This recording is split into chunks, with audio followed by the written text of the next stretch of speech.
So, this is the one that really matters. You guys have to realize that it's kind of crazy because we think every day that infections occur and infections kill. Because that's exactly what it is. Infections every single day claims millions of lives of people. And due to the fact that sepsis has become more of a realistic thing, and it's been, it's become more frequent every single day cases have occurred, it's time we gotta take in consideration that a lot of things can kill people, and infections are one of them. Infections is one of the most leading causes of death with HIV and all that type of stuff. This is a very serious condition and can actually kill you as quickly as a snap of a finger, because that's exactly what it does. It's a very serious, fast progressing infection that can kill you. Like, every infection can occur like that. There are complications of infections, there are stuff that infections can do. It is outrageous of what infections could possibly attend to. Infections are very, an unfortunate thing because some can be worse than others and some can be, way better and can be more treatable.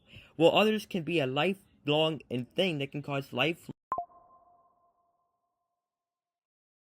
lifelong problems. And that all depends on if your body is, immune to it, or if your body has, is used to it, if your body's compromised, which means it's more weak and more promised to get because of like chemotherapy. So it's really wild to see that everything about infections will be on this video. So why not attend to it?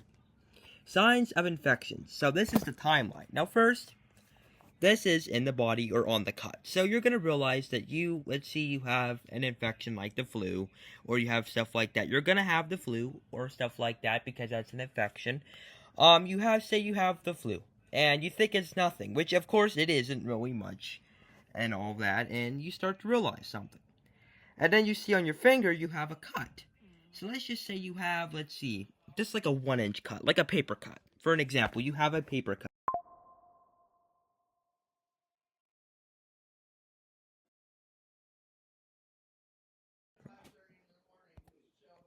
And you realize something goes on.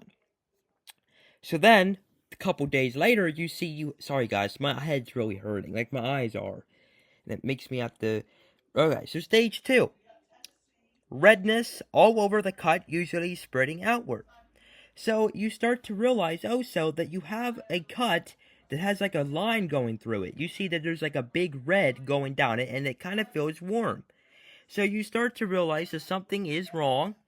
And so you start to realize, wait, something isn't right because there's a big line coming down from my cut. It's pussing and all that stuff, and there's something seriously wrong. So again, you start to, log up on Google and you start to get help. And that's a good thing. Or you can be like many other people, be stubborn, and you don't get help at it at all. And you think, okay, we'll go away. Maybe I just laid on it wrong or did something. Then you get stage 3, which is your body temp is really high, which means it's trying to fight off whatever it is you have wrong with you. So it is trying to fight off that infection that you have been trying to put off for so long because you are stubborn and don't want to get help. Or, unfortunately for many people, their insurance don't cover it, or they just don't have a way of getting there, or are scared that they would have to pay more than what they can afford. And that is something that really does happen. It's a sad moment in life that you realize that the way the world is today wasn't the way it was back in the day, and you could actually be reliable.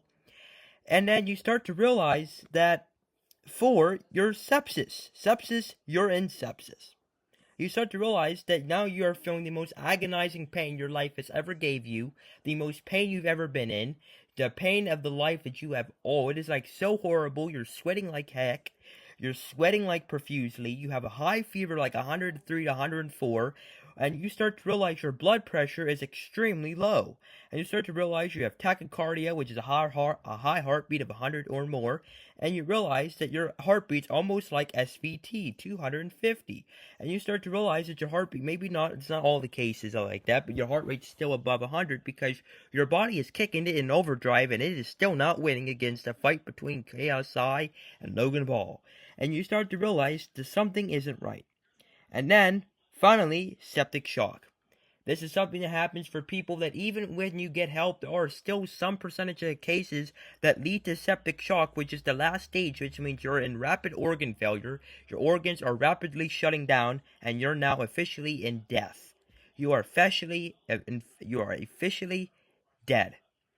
Because you did not want to get help, or it just so happened that part of the infection that was supposed to go away with the antibiotics the doctor sent you, it's not their fault. Trust me, it's not your fault, it's not the doctor's fault. It's just the fact that sometimes the infection can be way worse than what people see, and some of it can slip through other places and can actually lead to organ failure. Even a little bit of it can still kill you. So, you can see that that is a redness. This is called lymphangitis.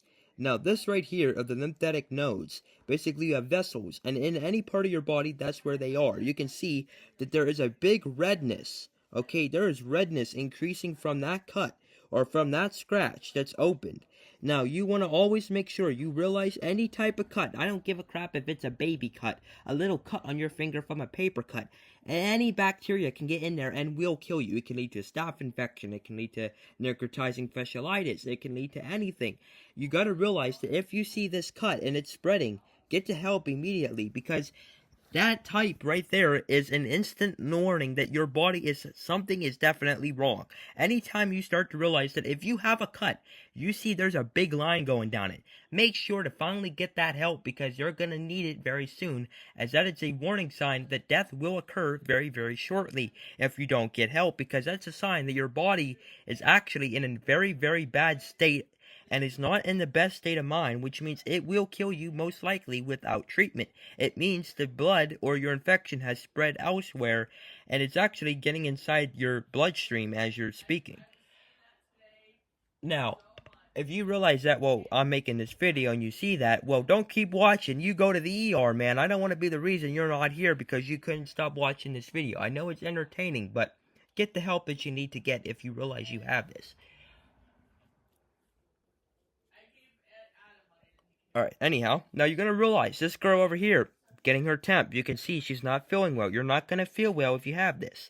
So there's every way to get sepsis, okay? There's bacteria, so that means bacterial infections that get into your bloodstream. A fungal infection, which means it's like like a fungal, like virus, yeah, you know what I mean? Like fungal, like parasites, I guess, and fungal, and viral, which are viruses. So it can even come from a cold. Now, that's very rarely. It only happens extremely rarely. Not a lot of cases per year. Probably rarer than rabies and all that. It's super dangerous no matter which way you look at it, no matter what it's caused by.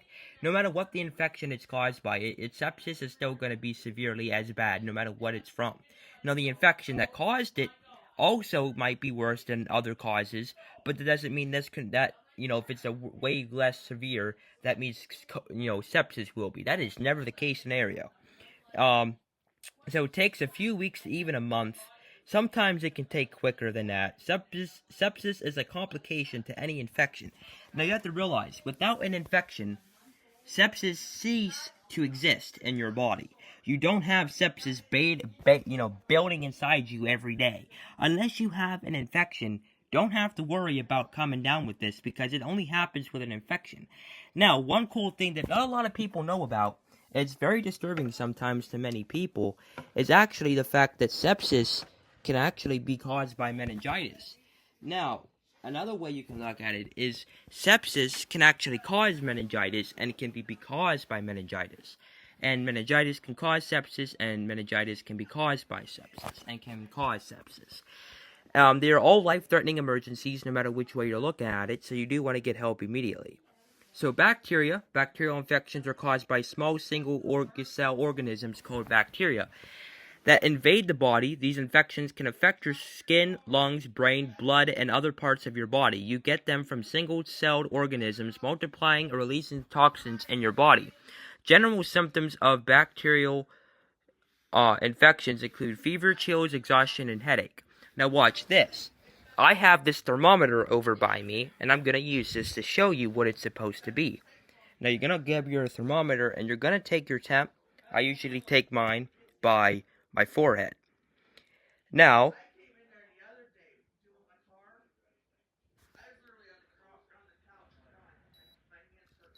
Oh, come on, stupid thing. Here. So you're gonna realize if you have this thermometer, it's gonna make a noise. Ready?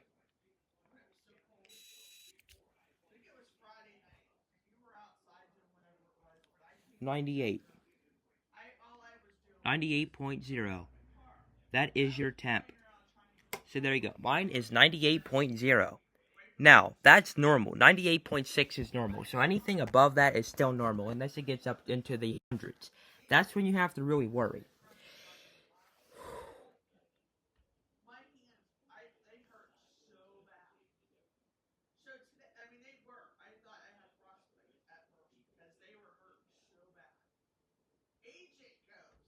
Alright, so here we go. Viral. So flu and much more could cause sepsis, which are all viral infections.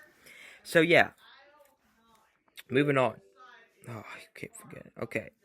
So sepsis amputations, that can include the legs, arms, hands, and feet. So anywhere on the body that include the legs, the arms, the hands, and the feet can cause amputations if it gets into, sepsis gets into them. Mainly because your legs are more prone to infections too, depending on, what you have and stuff like that. These are the most prone body parts. Now you can also get it inside your body, such as you can get it from like bacteria, like infections and all that. You can get it from the flu, and that is like inside the body. So you can get it can get in-body I call it in-body sepsis. It's basically it occurs like inside the body you can get sepsis, and outside the body, which means you can get it from like paper cuts, which occur as superficial, or they can include as deep, but mainly like cuts are like outside the body, and infections are basically outside and inside. So some of them, most sepsis can occur no matter where it's from, the inside or outside the body, and includes legs, arms, hands, and feet. And all of these can be potentially super dangerous, because if you have to have an amputation, sepsis is very known to causing amputations if left untreated, because of how dangerous sepsis really is. It's not something to take lightly, as sepsis is a very life-threatening thing. So the symptoms, they're bad. If you or someone known is exhibiting symptoms of sepsis, seek medical attention immediately. So, fever. Sepsis causes a fever, alright? So, it can cause an infection, which all of infections will lead to fever if it's bad enough. Now, specific ones can't. There are some that causes atypical symptoms, or not, exhibiting any symptoms, and sometimes that can actually happen. There are infections that can be silent killer and not cause any symptoms at all, unless it comes to the last point, which sometimes can be very fatal, as sometimes it's something that can occur quickly, not know it, or it can actually kill you within a couple hours or minutes of having it, because when symptoms start to show as some of the, infections, it's basically at its last stage and will kill you. Tachycardia, your body is fighting infection, which causes overwhelming energy, and your heart rate is up because it's affecting everything. So yeah, things to do: seek help immediately. Go to the hospital. Don't wait, and take care of yourself. Just because you don't think they're going to help you doesn't mean they're not, okay? You have to realize, go to the hospital. This is where things start to get bad. If you don't go to the hospital, you will die. So all of the symptoms of sepsis, oh my gosh! It's generalized body swelling, faster heart rate, reduced urine output, fever and chills, decrease in platelet count, difficulty in breathing, mental confusion, hyperventilation, and super rarely, not one of these you hear all the time, but it's rarely seizures. Because again, some of the infections can lead to seizures. And so can sepsis. So be careful, everyone. So thank you for watching, everybody. If you're new, make sure to subscribe. It's been real. My name's Adam. I'm in this class to take up medical field. I will be a certified nurse's aide. So in a couple years. I'm in 10th grade. Once I get out of 12, I'll be a CNA certified where I live. So yeah, thank you for watching, guys. Enjoy your night. Peace out. Stay safe. Love you all. Enjoy the winter. Bye.